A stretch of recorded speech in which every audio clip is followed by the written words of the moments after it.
What if the greatest thing Rafael Nadal ever did had absolutely nothing to do with a tennis trophy? What if it happened in silence, on a practice court, on the most symbolic day of his entire life after tennis? And what if the one woman who has spent 20 years deliberately choosing to say nothing, the woman the world never truly looked at, suddenly decided she had something to say? Because she did.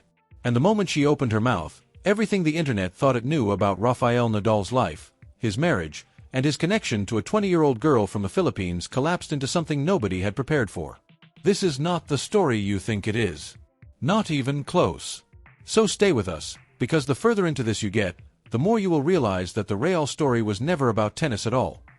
Let us start with a man everyone thinks they know.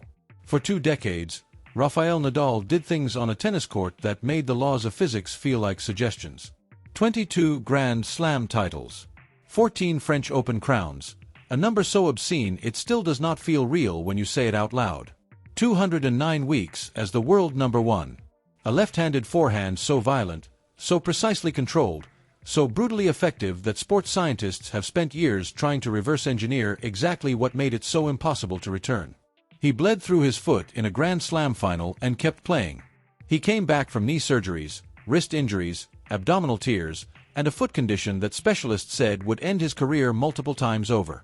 He sobbed openly in press conferences, on court, in front of millions of people, and somehow made vulnerability look like its own form of strength. The world spent 20 years watching every single moment of it. Every grunt. Every fist pump. Every grimace. Every miraculous resurrection from a body that kept trying to give out and a mind that simply refused to let it. But here is what the world was not watching.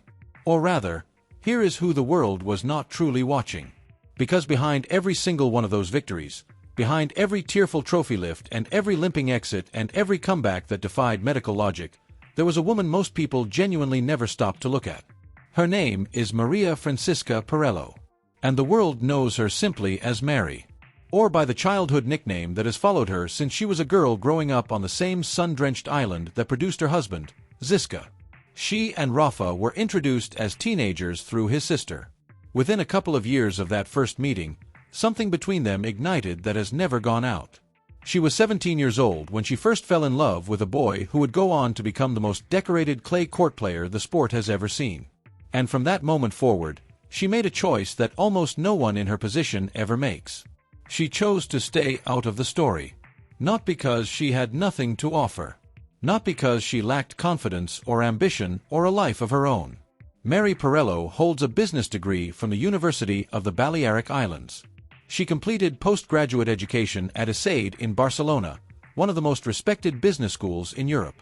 Since 2012, she has served the Rafa Nadal Foundation, eventually rising to the position of CEO, leading the charitable arm of her husband's empire, shaping its direction, making decisions that affect real lives across multiple countries. She is not a decoration. She is not a background character in someone else's story. She is a force entirely her own. And yet she chose privacy. Fiercely, deliberately, unapologetically. In an early interview, she explained her philosophy with remarkable clarity. She believed that following Rafa everywhere would create a genuine risk, that waiting on his needs all day would suffocate her, that the best way to protect what they had was to refuse to let the spotlight consume both of them at once. That philosophy held for 20 years. While the entire planet obsessed over her husband's every heartbeat, Mary stayed quiet. Intentional.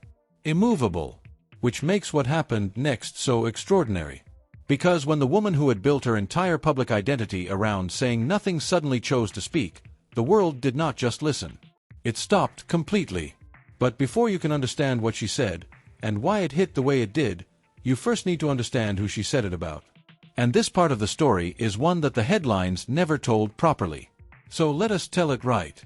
Can you imagine being 13 years old, sitting in a city in the Philippines, holding a tennis racket, and carrying a dream so enormous it almost feels reckless to say out loud? Not a dream of playing locally, or reaching a regional tournament, or maybe one day making it to a national ranking. A dream of competing against the best players on the planet. A dream of standing on the biggest courts in the world and belonging there. Most kids with that dream learn to make peace with the distance between imagination and reality. Alex Eala did not make peace with anything. She packed up her life, left the Philippines, and traveled to a sun-drenched island in the Mediterranean. To Manacor, Mallorca, a campus built entirely around the philosophy of one man, the greatest clay court player who ever lived. She joined the Rafa Nadal Academy in 2018 as a standout junior. And she did not treat it like a stepping stone or a temporary experience or a line on a future resume. She embedded herself in the culture of that place completely. She trained under its standards. She absorbed its demands. She lived by the same principles, the same relentless discipline, the same mental toughness, the same refusal to treat effort as optional that had forged one of sport's all-time legends. Day after day, year after year, through every setback, every ranking plateau, every moment of doubt that every young athlete faces when the gap between where they are and where they want to be feels impossibly wide. She stayed.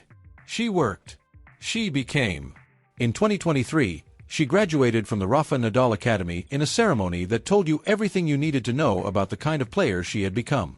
The keynote speaker at her graduation was Iga Swiatek, the world #1 at the time. The best female tennis player on the planet showed up to speak at your graduation. Pause on that for a second. That is the world sending you a message about your future before your future has even fully arrived. And in 2025, the world found out exactly how right that message was. At the Miami Open, Alex Eala became the first Filipino player in history to reach the semi-final of a WTA 1000 event. She did it as a 19-year-old. She did it ranked outside the top 50. She did it by defeating players who had no logical reason to lose to her. Madison Keys, Iga Swiatek, names that represent the absolute summit of women's tennis. The rankings said she should not have been there. The experience gap said she should not have been there. The pressure of the moment said she should not have been there. And she stood there anyway, playing with the fearlessness of someone who had spent 6 years being trained to believe she belonged in any room she walked into. Do you think that kind of belief is something you are born with, or something that gets deliberately built into you over years of the right environment? Think about that, because it matters for everything that comes next. Back in Mallorca, watching everything unfold from the quiet of retirement, Rafael Nadal sent her a message. Not a public post. Not a foundation statement. A personal message. The first personal message he had ever sent her directly in 6 years of her training inside his system. Eala only saw it a couple of days later. Her week after Miami had been so consumed by what she had just accomplished that the notification sat unread. 6 years of absorbing his legacy. 6 years of training under his philosophy without a single direct word from the man himself. And then she did something historic, and he reached through the distance of retirement to make sure she knew he had noticed. That is not a professional courtesy. That does not come from obligation. That sits much closer to family. And Mery Perelló was watching all of it from the inside, understanding everything she was seeing, and saying absolutely nothing. Yeah. November 19th, 2025. Mark that date. Exactly 1 year to the day since Rafael Nadal walked off a professional tennis court for the last time at the Davis Cup Finals in Malaga, Spain. He was in tears. His family was in the stands. His young son was watching his father set down the weight of 22 Grand Slams and a lifetime of sacrifice in real time. It was one of the most emotionally loaded retirements in the history of professional sport. 365 days passed. Days of fatherhood and long quiet mornings and golf and foundation work and the strange, unfamiliar beauty of a life that no longer required him to fight. And then on that exact anniversary, on the 1-year mark of the day he walked away, Rafael Nadal picked up a tennis racket. Not for a comeback. Not for an exhibition event. Not for the cameras of a charity gala or the spectacle of a Legends Tour appearance. He picked it up for Alex Eala. On November 19th, 2025, Eala joined Nadal for a training session at the Rafa Nadal Academy in Manacor. And the footage that came out of that session did not stay quiet for long. Videos of the two of them, both left-handed, both moving with an intensity that suggested neither of them had been taught how to do anything at half-pace, spread across every platform on Earth within hours. Millions of engagements. Tens of millions of views. Nadal posted on social media afterward that after a full year away, being back on a tennis court felt incredible. He addressed Eala directly, said it was wonderful to practice with her, told her that next time he would be stronger. Eala responded on Instagram with 2 separate comments that the internet immediately screenshot and shared everywhere. First, "Thank you for today, Rafa." And then, 4 words that stopped timelines in their tracks, "Back like you never left." Filipino fans were in tears. Spanish fans were in complete disbelief. Tennis fans across every continent watched the footage on loop, a retired legend and a rising star, 2 left-handed players, exchanging ground strokes on an indoor court in Mallorca as if time had agreed to pause and let the moment exist properly. Eala described the session with raw, unfiltered emotion. She said it was so special that it was something young players can only ever dream about. She said it was the first time she had ever actually hit with him. In 6 years of being part of his academy, she had never once shared a court with him in this way. She called it a memory she would carry for the rest of her life. Her coach, Joan Bosch, had previously revealed something that now took on an entirely new weight, that Nadal had personally stepped in during her training at the academy not because it was required of him, not because it was part of any formal arrangement, but because he felt genuinely identified with the challenges she was facing.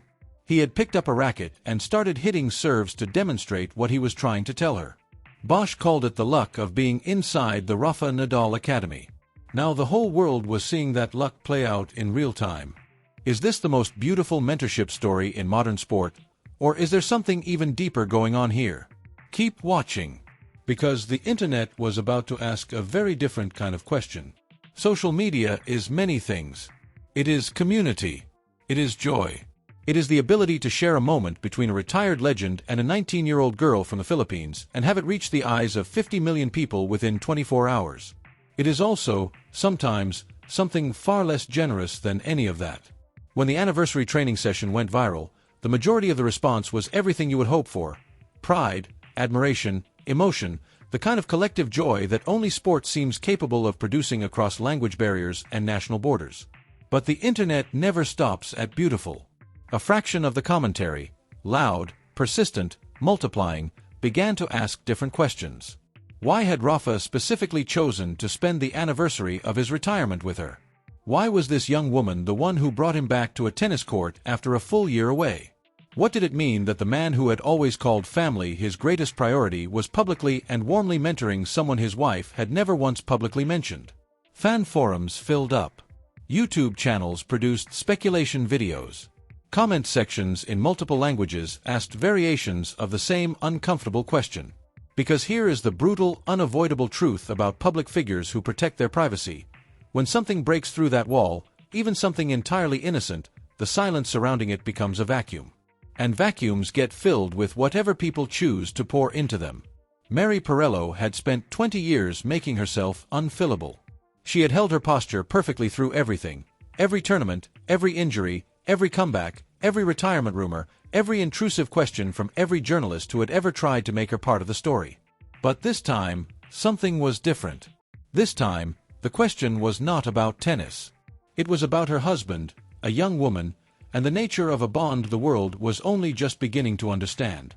Did she stay silent again? Or did she finally step forward? What do you think she did? Tell us in the comments right now. Here is what people expected when word got out that Mery Perelló had spoken about Alex Eala. Some expected jealousy, the protective, territorial instinct of a wife who had guarded her marriage for 2 decades suddenly feeling the pressure of public scrutiny on something uncomfortably close to home. Some expected a cold, carefully worded corporate statement from the CEO of a global foundation, polished, distant, deliberately empty of anything that could be picked apart. Some expected the silence to simply continue, just another chapter in the long, unbroken record of the most private woman in tennis saying absolutely nothing. What they got was none of those things. Not even close.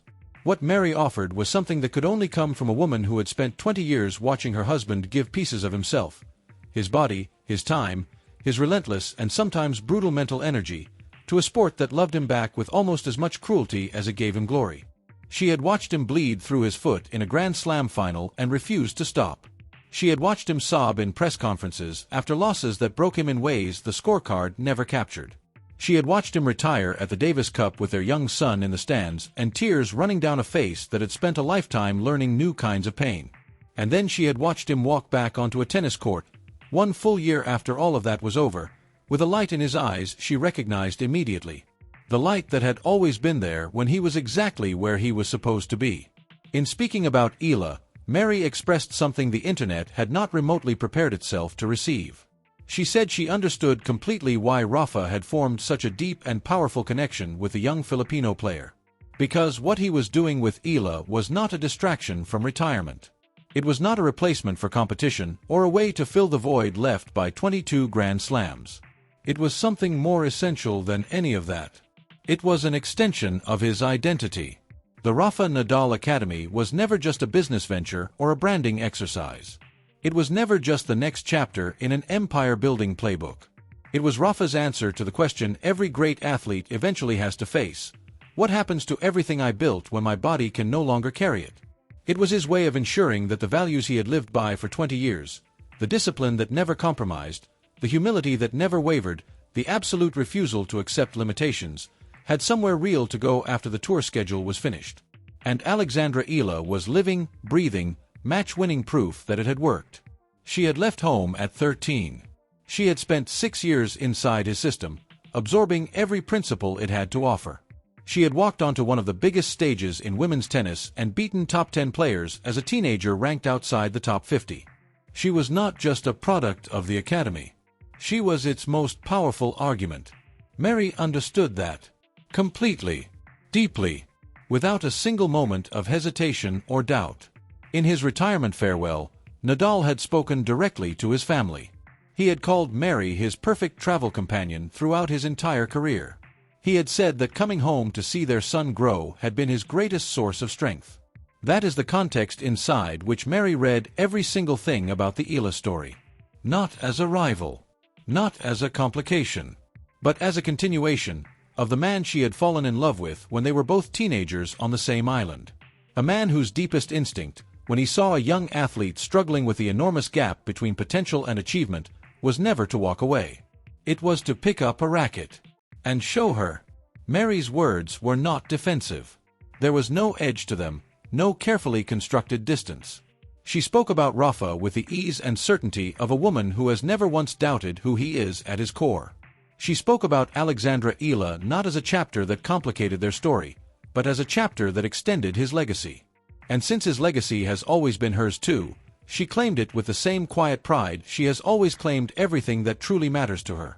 The internet had loaded itself up for drama. It had primed every comment section, every forum, every speculation thread for conflict. And instead it received grace. Something it had genuinely not prepared for. And that, more than any training session footage, more than any viral Instagram exchange, more than any record broken at the Miami Open, is what left the entire world completely silent. So here is the question that nobody has properly answered yet. In a world where every public relationship gets dissected, where every silence gets filled with suspicion, where every warm connection between a retired legend and a young woman gets turned into something it was never meant to be, what does it mean when the wife looks at all of it and simply says she is proud? What does that tell you about who Rafael Nadal really is? What does that tell you about what 20 years of a real marriage actually looks like from the inside? And what does it tell you about Alex Eala, that the man who built his entire legacy on the belief that greatness is earned through relentless work looked at this 19-year-old girl from the Philippines and saw something in her that made him walk back onto a tennis court for the first time in a year? The story of Rafael Nadal and Alex Eala is not a scandal. It never was. It is proof that true greatness does not retire, it simply finds a new court to play on. And the woman who has known him longer and better than anyone alive looked at that proof and recognized it immediately. Because she has always known exactly who she married. Drop your thoughts in the comments right now. Did Mery handle this the way a real partner should? And do you believe Alex Eala can carry Nadal's legacy forward in a way no one else ever has? Tell us. Subscribe. Because the stories behind the stories, the ones the headlines never fully tell, that is exactly what this channel is built for.